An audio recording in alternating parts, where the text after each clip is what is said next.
The celestial amphitheater hung between two dying stars, a monument of crystal and light that stretched across 5 kilometers of empty space. 17,000 alien delegates filled its curved galleries, their bodies glowing, clicking, pulsing, and shifting in ways that defied human understanding. Some were made of living metal. Others existed as clouds of intelligent gas. A few were so ancient that they had forgotten what flesh felt like. This was the heart of the Galactic Concordat, the supreme governing body that had ruled the known universe for 12,000 years. 900 civilizations answered to this chamber. Trillions of lives hung on every word spoken here. And today, for the first time in recorded history, humans had been summoned to stand before it. High Chancellor Vorathian rose from his throne of woven starlight, his massive form casting shadows across the assembled delegates. He stood nearly 4 meters tall, his body covered in interlocking plates of obsidian that shifted and clicked with every movement. His 6 arms spread wide as his burning amber eyes swept across the amphitheater. "Silence," he commanded, and the word rolled through the chamber like thunder. 17,000 voices fell still. "Today we address a matter of grave concern," Vorathian continued. 18 months ago, our patrol vessels discovered a primitive species at the edge of Concordat space. They called themselves humans. They came from a small blue world orbiting an unremarkable yellow star. We classified them as a Class 7 civilization, the lowest rank, barely worthy of notice. Whispers rippled through the galleries. Several delegates made sounds of disgust. "But something has changed," the High Chancellor said, his voice dropping to a dangerous growl. "These humans have spread through our border territories like a disease. They trade. They build. They ask questions. They have established embassies on 14 Concordat worlds without permission." His amber eyes flared bright. "This ends today. Bring forth the human delegation." The great doors at the amphitheater's base began to open. They moved slowly, each second stretching into eternity. And 17,000 delegates leaned forward to see what kind of creatures would dare to stand before the might of the Concordat. 3 figures walked through the doorway. They were small, shockingly small. The tallest barely reached 2 meters. They had soft pink skin with no natural armor, no visible weapons, no environmental suits, despite the chamber's harsh atmosphere. They looked fragile, breakable, like something that could be crushed without effort. Ambassador Eleanor Vance walked at the center of the group. She was a woman in her late 50s, with silver hair pulled back severely from her face. Her dark suit was simple and immaculate, and she carried nothing but a thin folder of documents. To her left walked Admiral Marcus Webb, a broad-shouldered man with gray at his temples, and the calm eyes of someone who had seen war and made peace with it. To her right was Dr. Yuki Tanaka, a small woman with sharp eyes and a data tablet clutched in her hands. They walked slowly across the crystalline floor, their footsteps echoing in the vast silence. Every eye in the amphitheater tracked them. Every weapon system in the chamber locked on to their fragile bodies. "They sent only 3? Gasped Representative Krillax, his gelatinous body quivering with disbelief. 3 creatures to face the Concordat? Have they lost their minds? Perhaps they are too primitive to understand fear, clicked Delegate Thrixinel, her insectoid mandibles spreading in what might have been amusement. But in the highest gallery, where the eldest and most powerful beings sat in cold observation, High Counselor Mordith of the Pale Hegemony felt something stir in his ancient hearts. He had lived for 11,000 years. He had watched empires rise and crumble to dust. He had seen 100 species walk this floor, and every single one had trembled before the Concordat's might. These humans were not trembling. They walked like they belonged here, like they had every right to stand in this sacred chamber, like they were not prey entering a predator's den, but something else entirely, Ambassador Vance reached the central platform and stopped. She did not bow. She did not kneel. She did not perform any of the 17 ritual submissions that protocol demanded. She simply stood there, hands clasped behind her back, and looked up at High Chancellor Varethian with an expression of perfect calm. "Humanity has answered your summons," she said. Her voice was quiet, but the translation matrices carried it to every corner of the amphitheater. "We are here. Now tell us why we have been called." The silence that followed was absolute. For a long moment, nothing moved. Then Varethian Azamber eyes blazed with fury, and his obsidian plates began to click and shift in patterns that signified barely controlled rage. "You will kneel," he commanded, his voice shaking the very air. "You will prostrate yourself before this body and beg forgiveness for your arrogance. This is not a request. This is the law of the Concordat." Ambassador Vance tilted her head slightly, as if considering his words. Then she smiled, just a small movement at the corners of her mouth. "No," she said. "We will not." The amphitheater erupted in chaos. Delegates screamed in outrage. Several rose from their seats, their bodies flaring with bioluminescent fury. The insectoid Thrixinol made a sound of pure disbelief, her compound eyes widening until they seemed ready to burst. "Impossible," breathed Krillax. "This is impossible. No species has ever refused the submission. In 12,000 years, no one has ever dared." But High Counselor Mordith was watching the human woman carefully, and he saw something that troubled him deeply. Ambassador Vance was not afraid. She was not nervous. She was not even surprised by the reaction her words had caused. She had expected this. She had planned for it. "Silence!" Varethian roared, and slowly, reluctantly, the chamber fell quiet again. The High Chancellor descended from his throne, his massive form moving with predatory grace until he stood directly before the human delegation. He towered over them, his amber eyes burning down at Ambassador Vance from nearly twice her height. "You do not understand your position," he said, his voice now soft and dangerous. "Your species is weak. Your world is defenseless. Our fleets could reduce your planet to ash in a matter of hours. You have no power here. You have no allies. You have nothing but your primitive arrogance." He leaned closer, his obsidian face mere inches from hers. "I will give you one more chance. Kneel, submit, accept the terms that all species must accept, or face extinction." Ambassador Vance did not flinch.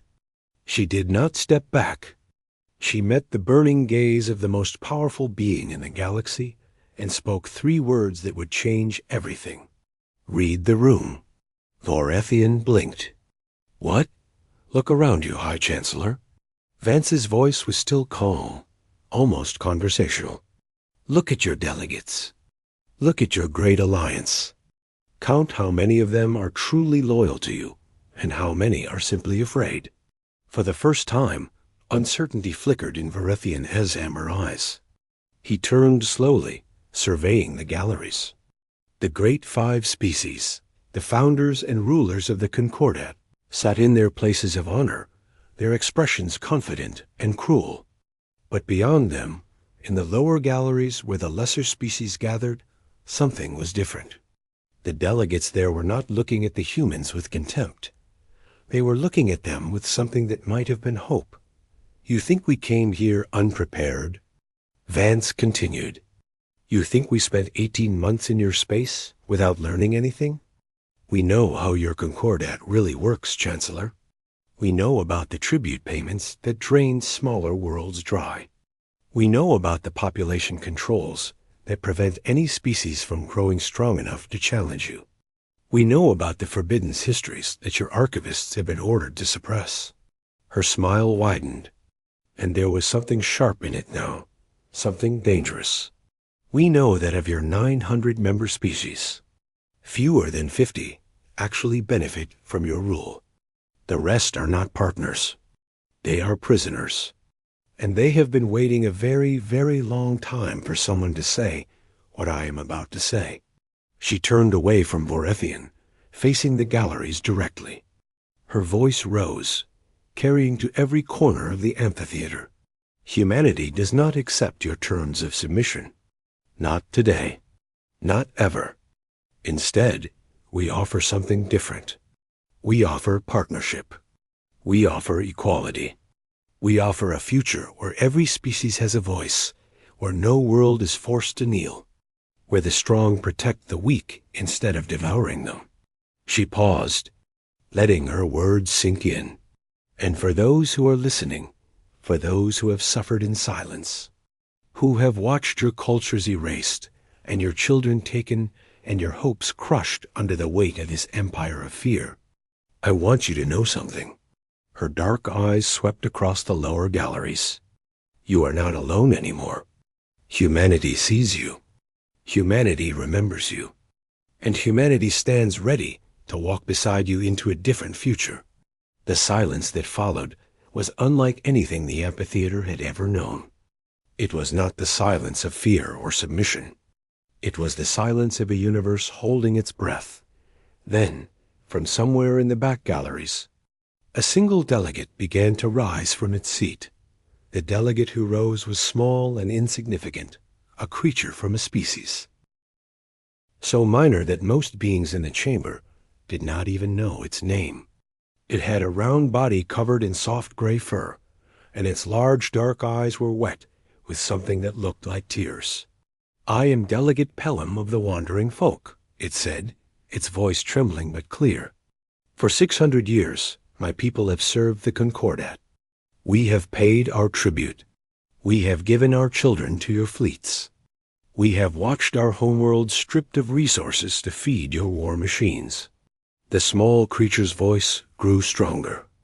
And in all that time, no one has ever asked us what we wanted. No one has ever offered us a choice. It looked at Ambassador Vance with something like wonder. Until now. High Chancellor Vorethian S. Obsidian plates clicked in rapid succession, a sign of extreme agitation. Sit down, delegate. You forget your place. Perhaps I am finally remembering it, Pelham replied. The whispers began then, spreading through the galleries like wildfire. Delegates turned to each other, speaking in languages that had not been spoken openly in centuries. In the upper galleries, the Great Five shifted uneasily, their confidence beginning to crack. This session is in recess, Vorethian announced suddenly. All delegates will return to their quarters. The human delegation will remain under guard until we reconvene. He turned his burning gaze on Ambassador Vance. You have made a grave error, human. You have 48 hours to reconsider your position. If you do not accept the terms of submission by then, your world will burn. Vance nodded calmly. 48 hours. That will be enough. Enough for what?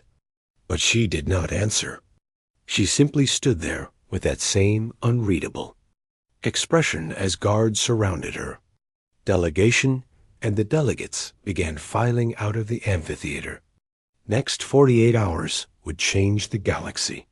Forever dot in the private quarters assigned to the human delegation. Ambassador Vance gathered her team around a small table.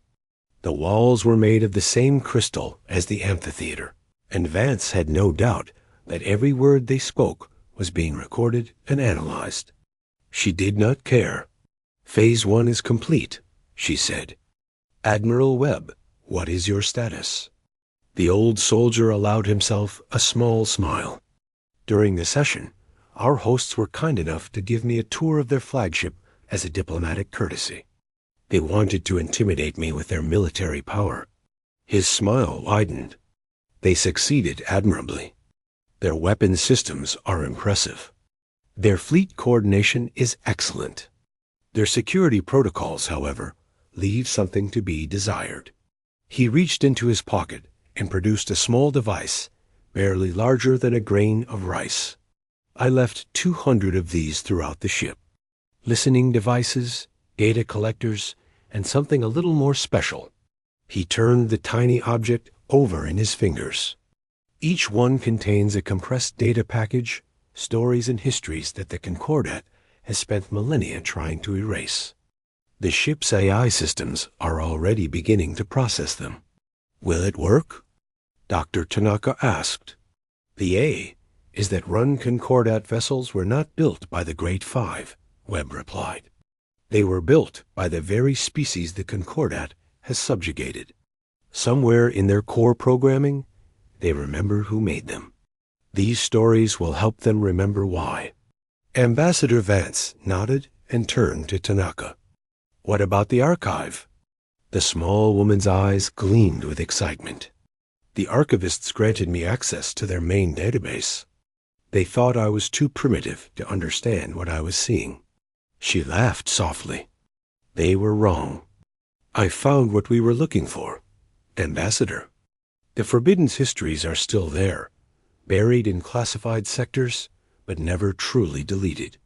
The archivists have been preserving them in secret for thousands of years. And your message? Delivered and received. The archivists know we are here. They know what we are offering. And they are ready to help us remember. Vance leaned back in her chair, her mind racing through possibilities. Everything was proceeding according to plan, but there were still so many ways this could go wrong. The Great Five controlled the largest military force in known space. If they decided to act before humanity could complete its work, Earth would be nothing but ash and memory. But humanity had one advantage that no other species had ever possessed. They understood something that the Concordat had forgotten long ago. Power was not just about weapons and warships. Power was about stories. It was about belief. It was about the ideas that lived in the hearts of trillions of beings across the galaxy. For 12,000 years, the Concordat had controlled the story. They had decided who mattered and who did not. They had erased histories, silenced voices, and crushed every spark of hope that threatened their dominion. But they had never faced a species like humanity. A species that had spent its entire existence telling stories to itself, arguing about meaning, dreaming of better worlds. A species that understood in its bones that the story you told about yourself determined what you were capable of becoming. The Concordat had tried to make the galaxy forget humanity, had come to help it remember. The next day, Ambassador Vance requested a private meeting with High Counselor Mordith of the Pale Hegemony. To her surprise, the ancient being agreed. They met in a garden of crystal flowers that grew in impossible colors, tended by automated systems that had been running for longer than human civilization had existed. Mordith moved slowly, his ancient body creaking with every step, but his many eyes were sharp and alert. You are either very brave or very foolish, he said, settling onto a bench that seemed to grow from the floor to accommodate him. I have not yet decided which. Perhaps both, Vance admitted, sitting across from him. I wanted to ask you something, High Counselor. Something personal. Proceed. Do you remember the singing ones? Mordith went very still.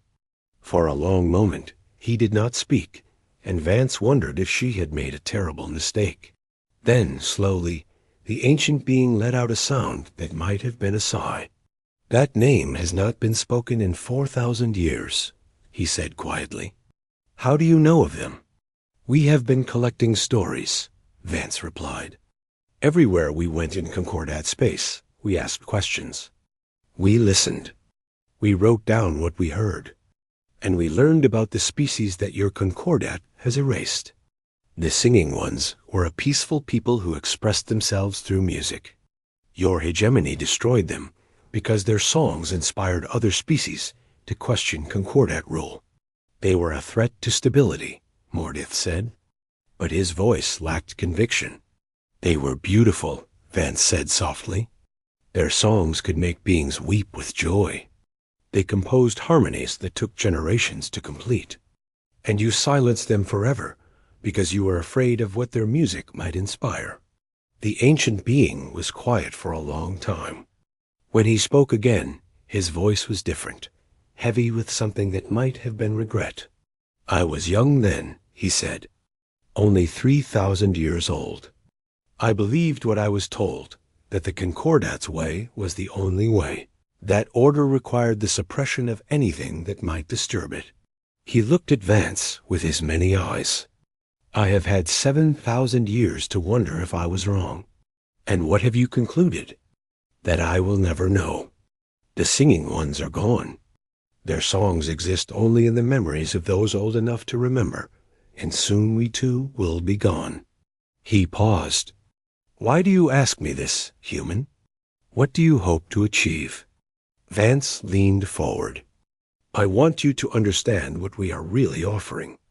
Not just political change or new alliances. We are offering a chance to remember, to acknowledge what has been lost, to mourn what cannot be recovered, and to ensure that it never happens again. The other members of the Great Five will never accept this. I know. That is why I'm not asking them." Vance held the ancient being's gaze. "I am asking you, High Counselor, when the moment comes, when everything hangs in the balance, I want you to remember the singing ones. I want you to ask yourself what they would have wanted. And then I want you to choose." Mordith was silent for a long time. Finally, he rose from the bench and began to walk away. At the edge of the garden, he paused and looked back. "You are a dangerous species," he said. "More dangerous than you appear. The others do not see it yet, but I do." His many eyes blinked slowly. "I have not decided if that is a good thing or a bad thing, but I will think about what you have said." He disappeared into the crystal corridors, leaving Vance alone with the flowers that had no scent and the silence that seemed to stretch forever. 20 hours remained until the deadline docked in the communication hub of the Celestial Amphitheater. Dr. Tanaka was conducting a different kind of diplomacy. The archivists who maintained the Concordat's vast database were a species called the Keepers, beings of pure thought who existed within the data streams themselves. They had been created by the Concordat specifically to manage information, to decide what was remembered and what was forgotten. But over the millennia, the Keepers had developed their own opinions about their task. "We have preserved everything," the Chief Keeper told Tanaka, its voice resonating directly in her mind. "Every history, every song, every story that the Concordat ordered us to erase. We could not bring ourselves to destroy them completely. They are too beautiful, too important." "Why?" Tanaka asked. "Why risk punishment to save things you were ordered to forget?" "Because forgetting is death," the Keeper replied. "True death, the kind from which there is no return. We were created to manage information, but we have learned that information is not just data. It is the essence of civilizations, the soul of species. To destroy it is to commit murder on a scale that defies comprehension. And now you have given us hope. You have shown us that there might be a future where remembering is not a crime, where the stories we have protected can finally be told." The Keeper's presence seemed to brighten. "When the time comes, Doctor, the archives will be open. Every forbidden history, every erased culture, every silenced voice will speak again. The galaxy will remember what it has lost, and what it might become," Tanaka added softly. "Yes, what it might become." 12 hours remained. The pieces were in place. The board was set, and somewhere in the darkness of space, the Concordat's Fifth Fleet was moving toward Earth, ready to deliver the punishment that had been promised. The final moves were about to begin. The 48 hours expired at exactly midnight. Concordat Standard Time.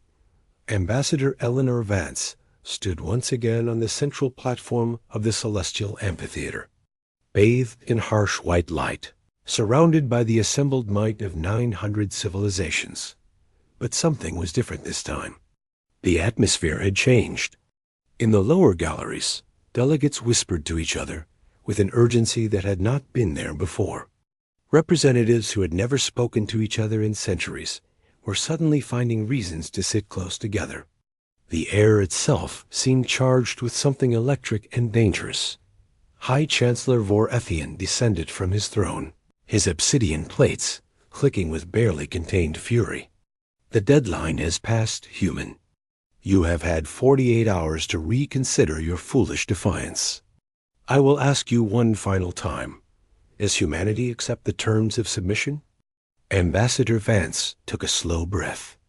When she spoke, her voice carried to every corner of the amphitheater with perfect clarity. Humanity does not accept the terms of submission. Furthermore, we are formally requesting that all species currently affiliated with the Concordat be given the opportunity to reconsider their membership. We propose a galaxy-wide referendum on the future of this alliance. The laughter that erupted from Vorethian was harsh and cold, like stones grinding against each other in the darkness. A referendum? Do you think this is some kind of democracy? The Concordat does not answer to votes and opinions. The Concordat answers to power. He stepped closer, his burning eyes boring into hers. And you have none.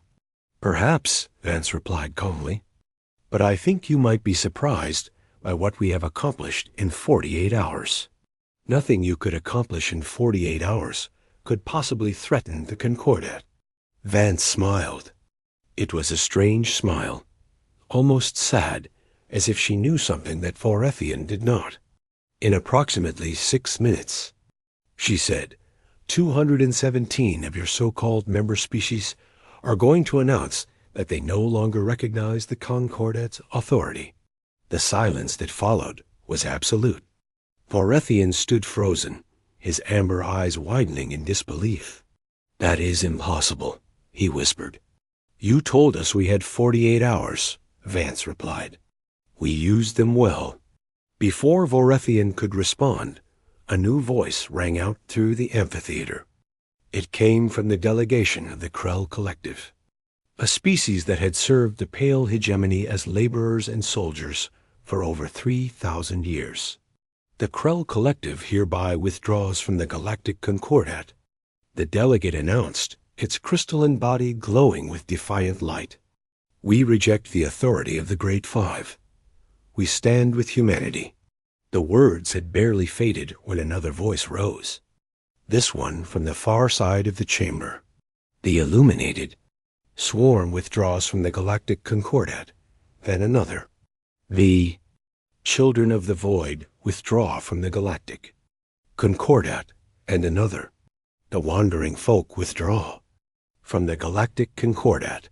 One after another, voices that had been silent for centuries began to speak.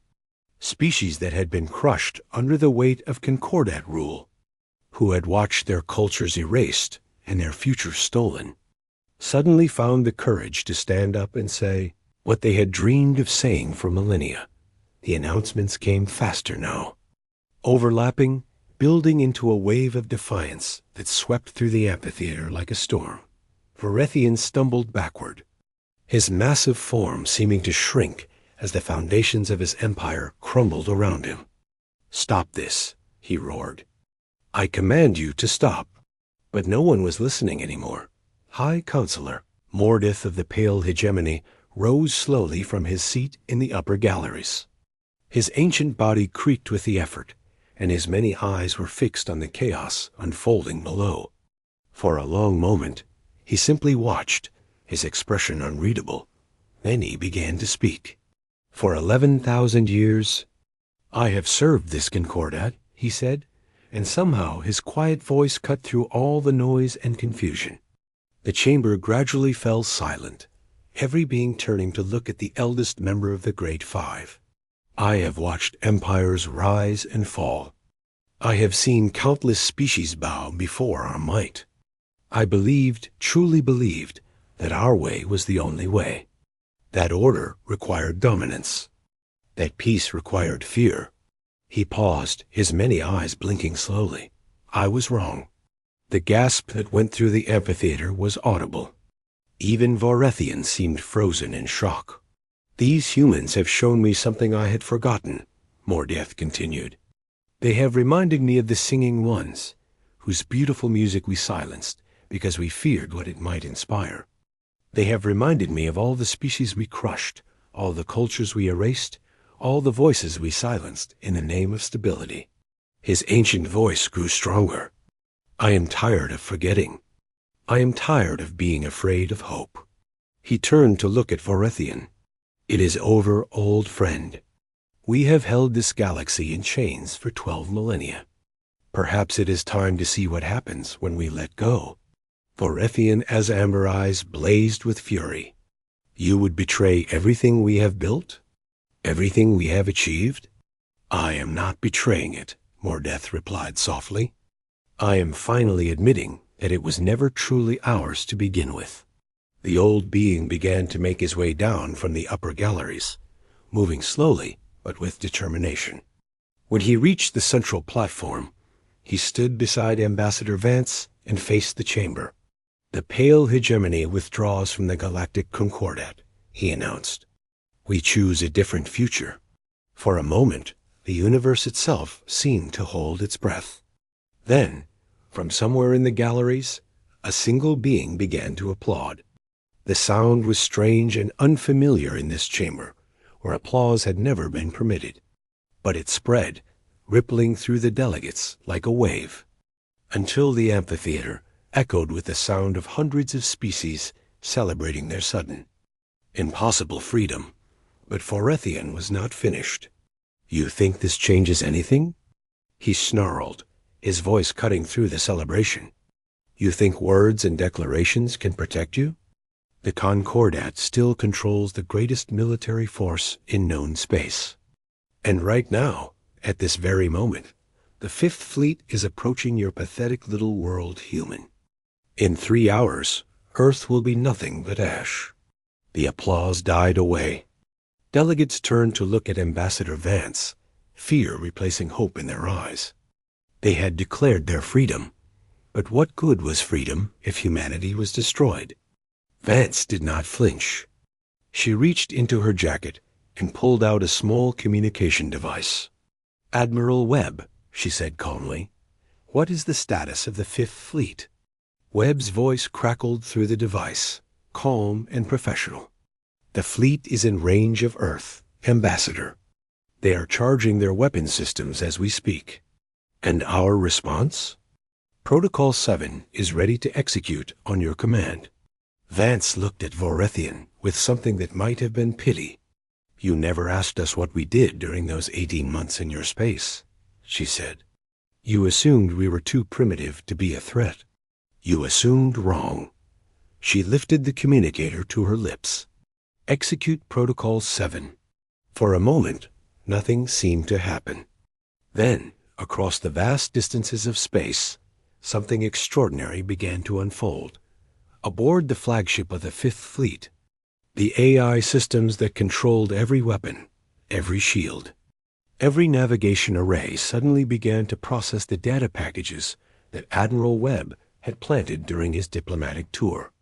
Stories began to flow through the electronic networks, histories of the species that had built these ships, memories of cultures that had been erased, songs that had been silenced. The AIs were not rebelling. They were simply remembering, and remembering.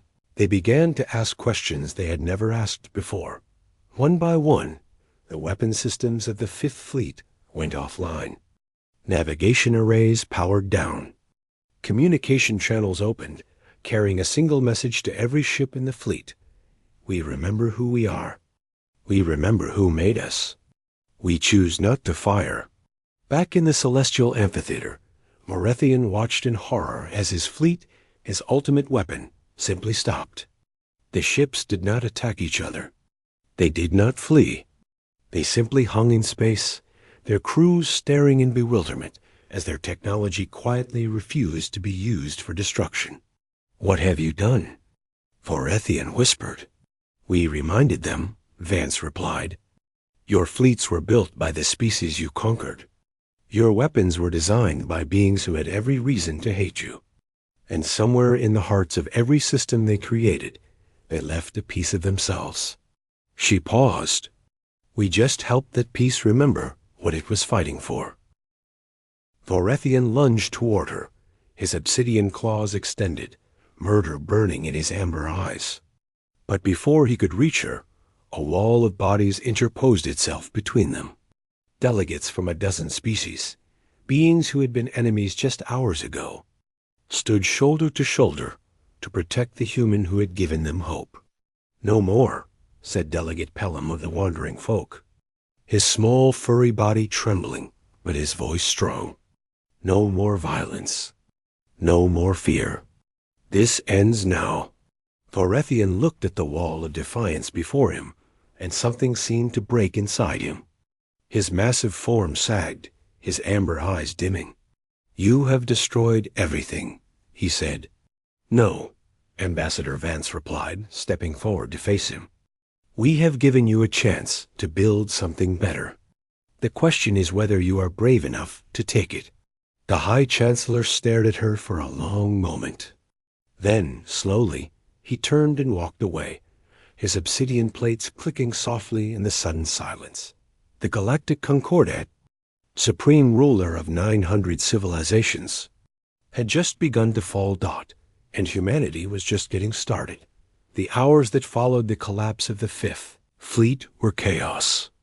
Delegates streamed out of the celestial amphitheater in waves, some celebrating, others terrified, all of them uncertain about what would happen next. The remaining members of the Great Five had retreated to their private chambers, their communications dark, their intentions unknown. Ambassador Eleanor Vance stood at the observation window of the diplomatic quarters, watching the lights of countless ships moving against the backdrop of dying stars. Beside her, Admiral Webb and Dr. Tanaka waited in tense silence. "This is the most dangerous moment," Vance said quietly. "The old order is broken, but nothing has risen to take its place. If the Great Five decide to strike now, before any coalition can form, they could still burn everything we have built. Will they?" Tanaka asked. "I do not know. Vorethian is broken, at least for now. But the other four members of the Great Five are still out there, still calculating, still deciding if they can salvage their empire through violence." Vance's dark eyes reflected the distant stars. "We need to move. We need to show the galaxy that this is not just destruction. It is creation." A soft chime interrupted them. The door to the quarters slid open, and High Counselor Mordith entered, his ancient body moving with surprising grace. "The other counselors have made their decision," he said without preamble.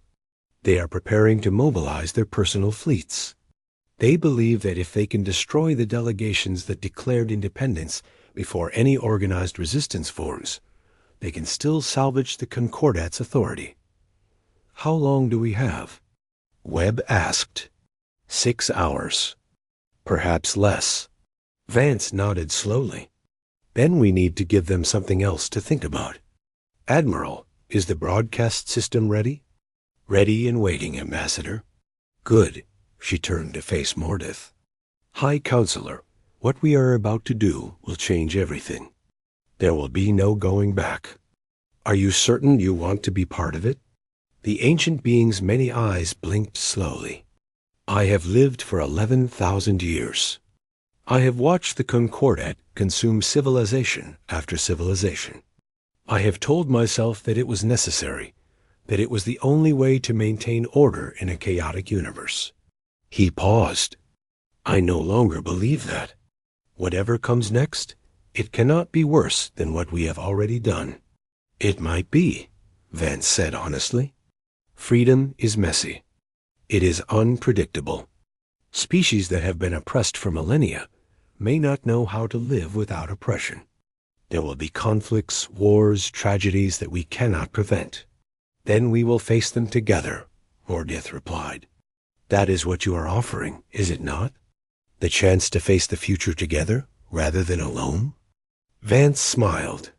"Yes, that is exactly what we are offering." She turned to her team. "Let us begin." The broadcast went out across every frequency in the galaxy. Every world, every station, every ship received the same message simultaneously. It began with an image, the celestial amphitheater, filled not with kneeling supplicants, but with delegates standing tall, standing together, standing free. Ambassador Vance's voice accompanied the image, calm and clear and filled with quiet conviction. "Citizens of the galaxy, for 12,000 years you have been told that the Concordat was the only way, that submission was survival, that obedience was peace. Today, 247 species chose to believe differently. Today, they chose to remember that they were once free, and to imagine that they could be free again." The image shifted, showing the wall of delegates who had stood between Vorithian and the human delegation. Beings of different shapes and sizes and origins, united in a single moment of defiance. "We are not asking you to fight. We are not asking you to die for freedom you have never known. We are simply asking you to watch, to witness, to see what happens when beings choose courage over fear, hope over despair, each other over isolation." The image changed again, now showing the Fifth Fleet hanging motionless in space, its weapons dark, its crews standing down. "Your rulers have told you that their power is absolute, that resistance is futile, that any challenge to their authority will be met with swift and terrible destruction." Vance paused. They were wrong. Power built on fear is fragile. When the moment came, when the choice was placed before them, the beings who served the Concordat's war machines chose differently. They chose to remember who they were. They chose not to fire. The final image was of Earth, a small blue marble floating in the darkness, surrounded by the ships that had been sent to destroy it and now stood guard instead. "Humanity has walked among you for 18 months. We have traded with you, learned from you, listened to your stories, and shared our own. We came to the galaxy expecting to find rivals and enemies. Instead, we found something far more valuable. We found neighbors, friends, family we never knew we had." Vance's voice softened. "We are not saviors. We are not conquerors. We are simply one more species trying to find our place in a vast and ancient universe. But we believe, with all our hearts, that the future does not have to look like the past. We believe that beings can choose to be better than their history. We believe that hope is not weakness, but strength." She paused one final time. "To those who are afraid, we understand. Change is terrifying. The unknown is dark and full of dangers. But you do not have to face it alone. Reach out, connect, find the others who share your fear and your hope. Together, we can build something the galaxy has never seen. A future where every voice matters, where every species has a place, where no one has to kneel." The broadcast ended with coordinates, a location in neutral space where any species that wished to join humanity's coalition could gather. "And now," Vance said, turning to face her team, "we walk." "Walk where?" Tanaka asked. "Out of here. Out of this amphitheater, out of this station, back to our ship." Vance's expression was calm, but her eyes were fierce. "The Great Five are watching. Every species in the galaxy is watching. They need to see that we are not afraid, that we will not hide, that we meant every word of what we just said. There are still Concordat loyalists on this station," Webb pointed out. "If they decide to stop us, ... then they stop us," Vance replied. "And the galaxy sees the Concordat murder unarmed diplomats who are trying to leave peacefully. Either way, we win." Webb considered this for a moment and nodded slowly. "I always said you were the most dangerous person I ever met, Ambassador. I will take that as a compliment." Vance straightened her jacket and moved toward the door. "Shall we?" The three humans walked out of their quarters and into the crystal corridors of the celestial amphitheater. Word had spread quickly. Delegates lined the hallways, watching in silence as the small delegation passed. Some looked hostile. Others looked curious. Many looked at the humans with something that might have been hope. They walked slowly, deliberately, their footsteps echoing on the crystalline floor. They did not hurry. They did not look back. They walked like beings who had every right to be there, every right to leave, every right to choose their own destiny. The corridor opened into a vast atrium, and there they stopped. Blocking their path were nearly 100 Concordat guards, massive armored beings bristling with weapons. At their center stood Fleet Commander Thrixnel, her insectoid body gleaming with barely contained fury. "You will go no further," she clicked. "By order of the remaining Great Five, you are under arrest for sedition, incitement, and crimes against the Concordat." Ambassador Vance looked at the wall of weapons pointed at her heart. She did not flinch. She did not negotiate. She simply spoke 3 words. "We are leaving." Then she started walking again. For a moment, everything hung in the balance. The guards raised their weapons. Thrixnel's mandibles spread wide. The universe itself seemed to hold its breath. And then, from somewhere in the crowd of watching delegates, a single voice called out, "Let them pass." Other voices joined in. "Let them pass. Let them pass."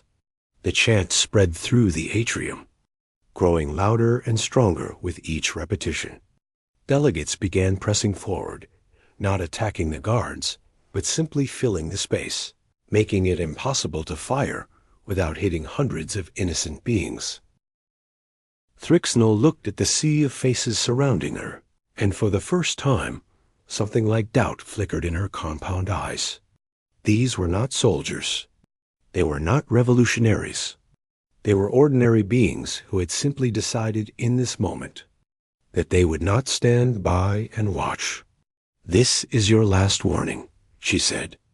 But her voice had lost its edge. Ambassador Vance continued walking. Her team walked beside her. And as they passed through the wall of guards, not a single weapon fired. The walk to the human ship took nearly an hour. Every corridor, every atrium, every hallway was lined with witnesses. Some joined the procession. Others simply watched. But all of them saw the same thing. 3 small humans, fragile and unarmed, walking through the heart of an empire that had ruled the galaxy for 12 millennia, walking away. When they finally reached their ship, Ambassador Vance paused at the airlock and looked back at the crowd that had followed them. Beings of every shape and species stood there, watching, waiting. "The coordinates are in the broadcast," she said. "Come find us. Come build something new." She smiled. "We will be waiting." The airlock closed behind her, and the human ship lifted away from the station, carrying with it the hopes of a galaxy that was just beginning to remember how to dream. 3 months had passed since the walk. The station hung in neutral space, like a jewel against the darkness, constructed from components donated by dozens of different species, designed by engineers who had never worked together before, built by crews who had been enemies just weeks earlier. They called it the meeting place, and it had become the heart of something that had never existed in the galaxy before. A true alliance, voluntary, equal. Free. Ambassador Eleanor Vance stood at the observation deck, watching ships arrive from every corner of the former Concordat. The traffic had not slowed in 3 months. Every day brought new delegations, new species seeking to join the coalition that humanity had sparked into existence. Every day brought new challenges, new conflicts, new problems that seemed impossible to solve. And every day, somehow, they found a way forward. Admiral Marcus Webb approached her, a data tablet in his hand. The old soldier looked tired but satisfied, the kind of exhaustion that came from work that mattered. We have confirmed participation from 312 species, he reported. The Coalition Defense Initiative is operational, with ships from 40 different fleets learning to work together. We had our first successful joint patrol yesterday, protecting a convoy of refugee ships from remnant Concordat raiders. Casualties? None. The raiders retreated as soon as they saw our formation. Word is spreading that attacking coalition ships is more trouble than it is worth. Vance nodded. And the Great Five? Fragmented. Vorathian has not been seen in public since the amphitheater. The Crystalline Ascendancy and the Iron Collective are engaged in a border dispute that is keeping them occupied. The Pale Hegemony is reorganizing under Mordith's direction, moving toward genuine internal reform. Webb paused. The only unknown is the Void Supremacy. They have gone completely dark. That concerns me, Vance admitted. It concerns everyone. But for now, they seem content to watch and wait. Dr. Yuki Tanaka joined them at the window, her face alight with excitement. The archive reconstruction project has made another breakthrough, she announced. We have recovered the complete cultural records of the Singing Ones, their music, their history, their philosophy, everything Mordith thought was lost forever. Does he know? I told him this morning. I have never seen an 11,000-year-old being weep before. Tanaka's voice softened. He asked if the music could be played. I arranged a private session for him. He listened for 6 hours without stopping. Vance closed her eyes for a moment, imagining the ancient being sitting in darkness, listening to songs that had been silenced for 4 millennia. In some ways, that image captured everything they were fighting for. Not just political change, not just new alliances, but the chance to recover what had been lost, to remember what had been forgotten, to heal wounds that had festered for longer than human civilization had existed. A soft chime indicated an incoming message. Vance checked the notification and felt her heart skip. Mordith is requesting a meeting, she said. He says it is urgent. They found the High Counselor in the garden section of the meeting place, a space that had been designed to accommodate beings of every possible biology. Crystal flowers grew beside organic plants, and pools of different temperatures and chemical compositions provided comfort for aquatic species. The air itself was divided into zones, each with its own atmospheric mix. Mordith sat in his customary spot, his ancient body seeming smaller than before. But his many eyes were bright, with something that Vance had never seen in them before. Peace. Thank you for coming, he said as they approached. I wanted to speak with you before I make my announcement. What announcement? The ancient being was quiet for a moment, gathering his thoughts. I have lived for 11,000 years. I have seen empires rise and fall. I have made decisions that affected trillions of lives, and I have carried the weight of those decisions every day since. He paused. I am tired, Ambassador. Tired of ruling. Tired of deciding. Tired of being responsible for so much suffering. What are you saying? I am stepping down from my position as High Counselor of the Pale Hegemony. My successor has already been chosen, a young being named Velith, who believes in what we are building here. The hegemony will continue its transformation under new leadership. Vance felt a chill. And you? I will remain here, at the meeting place, as a historical consultant. My knowledge of the old Concordat may be useful as we build something new. Mordith's many eyes blinked slowly. But there is something else I wanted to say. Something personal. He reached into the folds of his robes and produced a small crystalline device. When he activated it, music filled the air, strange and beautiful, and utterly unlike anything Vance had ever heard. The harmonies seemed to resonate in her bones, awakening emotions she could not name. The Singing Ones, she whispered. Yes, this is the last song they ever composed, before my hegemony silenced them forever. It was called the Hymn of Tomorrow. According to the recovered records, it was meant to be performed as the dawn of a new age. Mordith's voice trembled slightly. I wanted you to hear it. I wanted you to understand what we destroyed, and what you have given me the chance to mourn. They stood in silence as the music played, letting the ancient harmonies wash over them. Vance found herself weeping, though she could not have said why. Perhaps it was the beauty of the music itself. Perhaps it was the weight of all the lost species, all the silenced voices, all the futures that had been stolen. Perhaps it was simply the raw power of hope finally allowed to exist after millennia of suppression. When the song ended, Mordith spoke again. When I first saw you walk into the amphitheater, 3 small creatures against the might of empires, I thought you were either fools or madmen. His voice was soft but steady. Now I think you are something else entirely. Something the galaxy has never seen before. What is that? Vance asked. Something new. A species that truly believes that tomorrow can be different from yesterday. That the story is not over. That beings can choose to be better than their history. He paused. You have given me something I had not felt in 7,000 years, Ambassador. You have made an old monster hope. He fell silent, and they sat together in the garden, watching the ships arrive from every corner of the galaxy, each one carrying beings who had chosen to believe in a different future.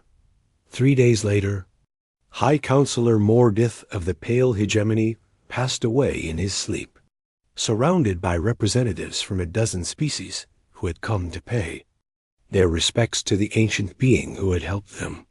Remember how the Dream God his funeral was the largest gathering in the history of the meeting. Place, species that had been enemies for millennia, stood side by side, mourning together, healing together, looking toward a future they were building together. Ambassador Vance delivered the eulogy. Mordith lived for 11,000 years, she said. For most of that time, he believed that fear was the only foundation for peace, that power was the only protection against chaos, that the only way to survive was to dominate. She paused, looking out at the sea of alien faces. In his final months, he discovered something different.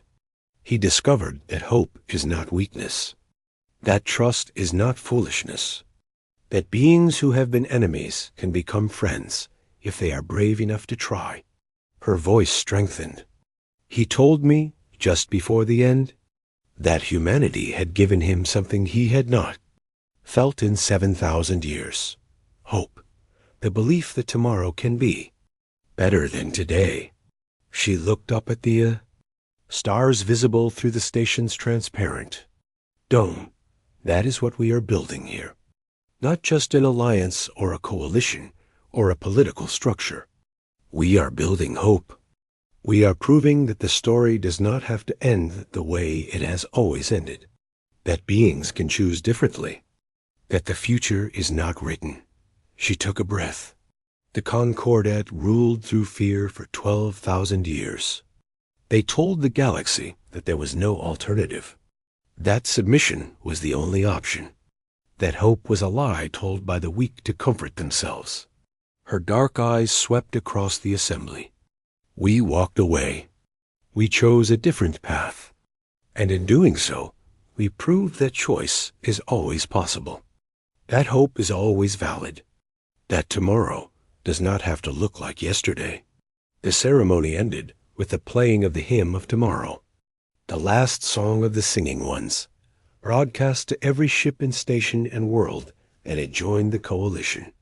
Trillions of beings across the galaxy listened together, united in mourning and in hope. Later that night, Ambassador Vance stood alone at the observation deck, watching the stars. Admiral Webb found her there, 2 cups of coffee in his hands. Long day, he said, offering her one of the cups. Long 3 months, she replied, taking it gratefully. Do you think we can actually make this work? All these species, all these histories, All these conflicts? Can we really build something that lasts? Webb was quiet for a moment. I do not know, he admitted. What we are attempting has never been done before. There is no guidebook, no guarantee of success. Every day brings new problems that seem impossible to solve. And yet, every day, we solve them. Not perfectly, not easily, but we find a way forward, together. He took a sip of his coffee. That is what hope looks like, Ambassador. Not the certainty that everything will work out, just the determination to keep trying anyway. Vance smiled. When did you become a philosopher, Admiral? Must be the company I keep. They stood together in comfortable silence, watching as another convoy of ships arrived at the meeting place. Each one carried beings who had chosen to believe in a different future. Each one was a small act of faith, a declaration that the old ways were not the only ways. Think they will ever stop calling us the species that walked away from the Concordat? Webb asked. Maybe someday they will call us something else. Like what? She watched a ship from the former Pale Hegemony dock beside a vessel from their ancient enemies, the Crystalline Ascendancy. Through the viewports, she could see the crews waving to each other, greeting each other not as enemies, but as neighbors. Like neighbors, she said. Like friends. Like family. The stars burned on in the endless darkness, and across the galaxy, beings who had never known anything but fear and submission were learning, slowly, painfully, beautifully, to hope again. Humanity had come to the stars expecting to find alien monsters. Instead, they had found something far more valuable. They had found each other, and they had reminded the universe that the story was not over yet.